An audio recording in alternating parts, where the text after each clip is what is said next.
People think the most dangerous thing in the woods is the wildlife, but as a former seasonal ranger, I know better. I haven't stepped foot in a forest since the summer of 2019, and after you hear this, you'll understand why I never will again. This isn't some campfire story I heard. This is my own chilling truth, a chapter of my life ripped from a nightmare that made me realize some things are far more primal and terrifying than bears or wolves. So settle in, because I'm about to tell you exactly what happened that summer, and why the idea of a quiet hike now fills me with an icy dread that no amount of therapy has ever managed to thaw. I loved the woods. I truly did. My whole life, I was drawn to the quiet majesty of towering trees and the honest smell of pine and damp earth. That's why I took the seasonal ranger job deep in the Redwood National Park in the summer of 2019. It wasn't the busiest park, which was part of its appeal. I craved the solitude, the challenge of maintaining trails, and the raw beauty of nature untouched.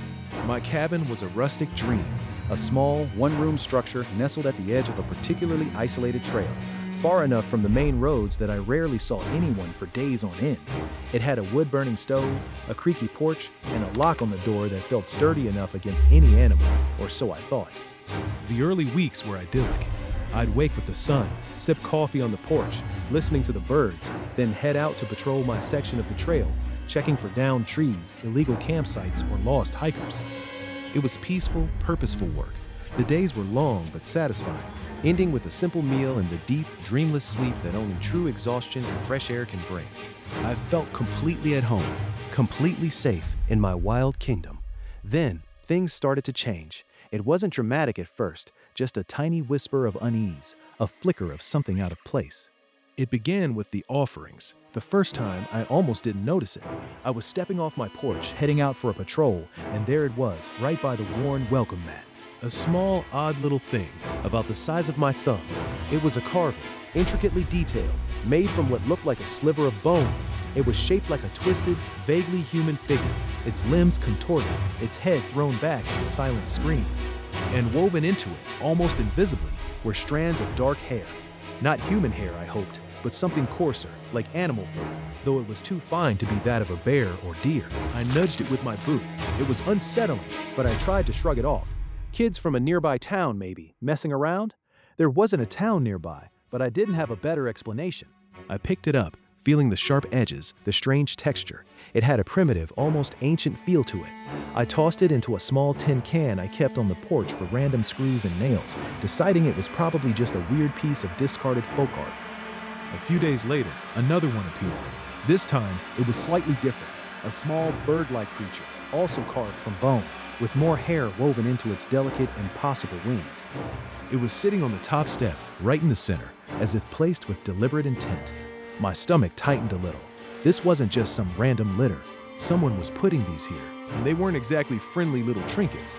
These were crude, yes, but they held a disturbing artistry, a kind of ritualistic quality that spoke of something far older and darker than teenage pranks. I remember feeling a chill despite the warm summer air. It wasn't just the carvings, it was the implication. Someone had been to my cabin. Someone had been here while I was gone, or worse, while I was asleep.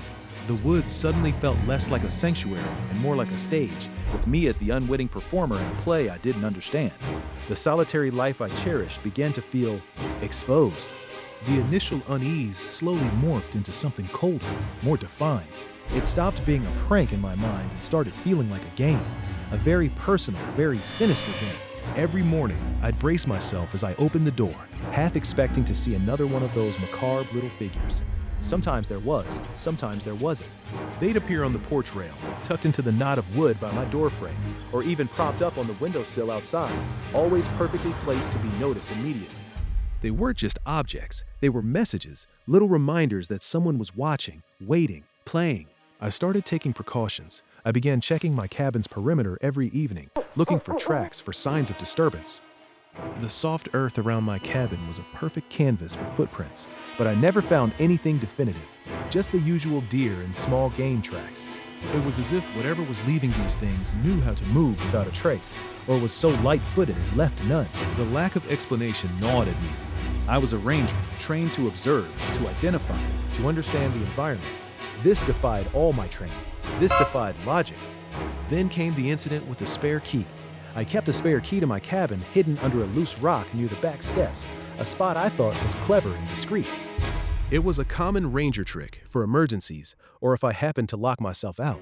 One afternoon, after a long patrol, I came back to the cabin feeling particularly drained. I decided to clean the inside thoroughly, just to feel some sense of control, some normalcy. As I tidied up, I noticed the spare key was missing. Not the one on my key ring, but the one I'd hidden. My heart hammered against my ribs like a trapped bird. I knelt by the rock, digging around the exact spot where I always placed it. It wasn't there. I checked again, frantically, scraping away moss and soil. Nothing. It wasn't possible. Only I knew that spot, or so I believed. My blood ran cold. This wasn't just about a lost key. It was about a lost sense of security. The offerings on the porch were one thing. Creepy, yes, but outside. This was different.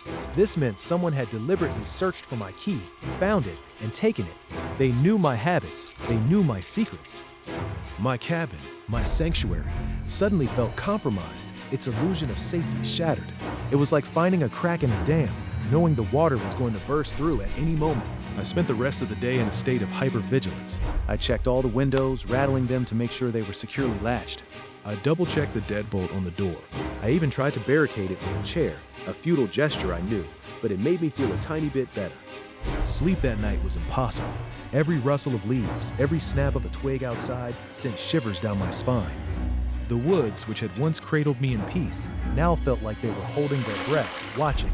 My cabin, once a haven, now felt like a fragile cage, and I was the trapped animal.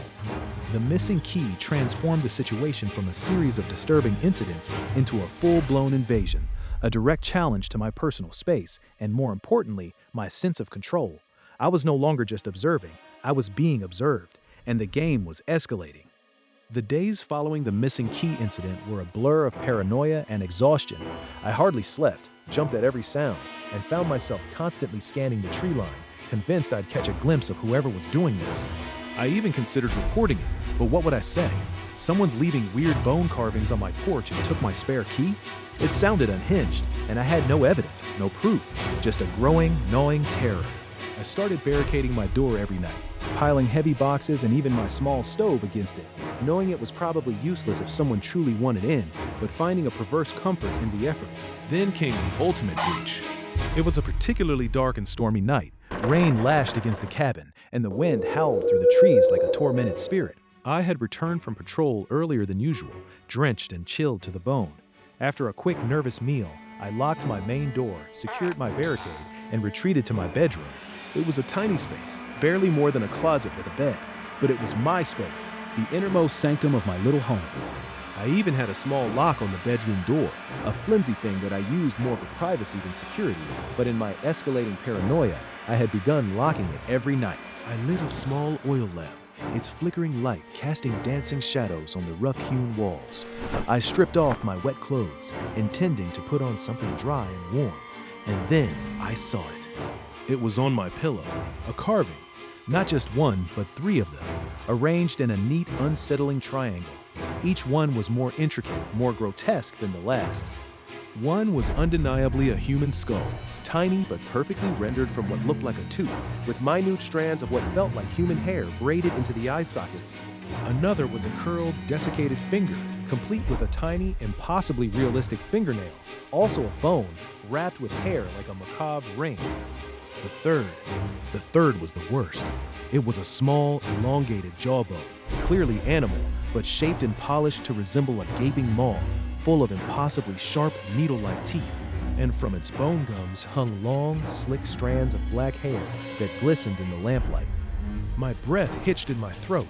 I stumbled backward, knocking over the lamp. It clattered to the floor, plunging the room into near darkness, illuminated only by the faint glow of the dying fire in the main room.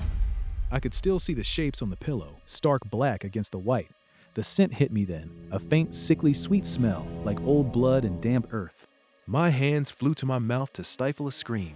My bedroom, locked, double locked. How? How could they be there? I had been out for hours, but I had locked everything. The spare key! The missing spare key! It suddenly clicked into place, a horrifying realization. Whatever or whoever was doing this, they didn't just have a key. They had entered my most private, most secure space. They had been in my bedroom while I was away. They had left these gifts on my pillow. on my pillow, where I lay my head to sleep. The true horror wasn't just the carvings, it was the chilling knowledge that someone had been standing over my bed, in the dark, in my room. They knew where I slept. They knew my habits. They knew that flimsy little lock wouldn't stop them. The intimacy of it, the absolute violation of it, made my blood run cold. My sanctuary was desecrated. It was no longer a matter of anonymous pranks or even a simple break-in. This was a message delivered with bone and hair right to my face. A threat, a declaration of absolute dominion over my space, my safety, my mind. I was no longer a ranger patrolling the woods. I was prey, trapped in my own home, and the hunter had just left their mark on my very bed. The woods outside didn't just feel like they were watching anymore. They felt like they were inside me. Their darkness seeped into my very core. I don't remember much of the rest of that night. Just a blur of panic, of staring wide-eyed into the oppressive darkness, clutching a rusty axe I'd found in the shed, listening to every creak, every groan of the cabin as if it were the footsteps of a monster. I certainly didn't touch those carvings. They stayed on the pillow, stark and terrifying, until the first hint of dawn broke through the oppressive clouds. As soon as the sun was fully up, painting the forest in a deceptive glow of warmth, I packed my essential belongings in a frenzy, leaving everything else behind. I didn't care about the job, the cabin, the peace I once found there.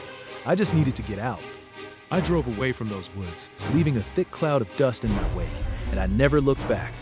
I reported it, of course, to my superiors. They listened patiently, their faces politely skeptical. They said they'd send someone out to investigate, but I knew it was futile. There were no witnesses, no obvious signs of forced entry. Just my word, my frantic tale of bone carvings and missing keys.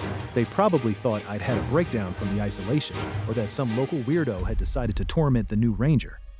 They certainly didn't see the primal terror, the absolute shattering of my sense of reality that had occurred. The experience changed me forever. I used to love camping, hiking, the deep quiet of nature. Now, the thought of it makes my skin crawl. The rustle of leaves sounds like footsteps. The snap of a twig sends a jolt of ice through my veins. I avoid forests, even city parks with dense tree cover.